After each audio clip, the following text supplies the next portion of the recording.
Que se passe-t-il lorsqu'une série est surécrite? Bonjour à tous, aujourd'hui je vais vous parler de The Day of the Jackal, la nouvelle série qui est sortie sur Peacock et sur Amazon Prime Video. Donc elle est sortie il y a déjà quelques temps, mais j'ai récemment pu la terminer et j'ai plutôt bien aimé, j'ai vraiment passé un très bon moment.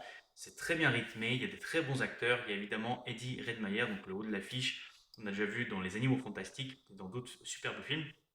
Lishana Lynch, qui a joué 007 dans No Time to Die, Ursula Carbero, qui a joué Tokyo dans La Casa des Papel. Et globalement, la série, c'est très simple. On suit les aventures d'un tueur à gages, le Jackal, qui parcourt le monde pour atteindre ses cibles. Et à cette trousse, vous avez Bianca, une agent du MI6 qui est lancée à cette trousse. Et on va un petit peu suivre cette course-poursuite, mais aussi découvrir la personnalité de chacun des protagonistes. Alors, c'est très bien joué, c'est très bien monté, il y a une très bonne musique, on sent qu'il y a du budget. Vraiment, il y avait tout pour réussir. Malheureusement, la série est touchée par un mal qui touche de plus en plus de séries. On veut absolument donner une personnalité et un story back à chacun des personnages. Vous croisez n'importe quel policier, le chat, le chien, la femme d'eux, la secrétaire d'eux, elle a absolument besoin d'avoir une backstory, une justification et tout. Et autant je critique beaucoup les films actuellement, je dis qu'ils sont mal écrits parce qu'on n'a pas assez de détails. On se retrouve avec des personnages, on ne sait pas pourquoi ils sont là, on ne sait pas ce qu'ils font, on ne comprend pas le scénario. Autant les séries essaient en contrepartie de surdévelopper tout ça.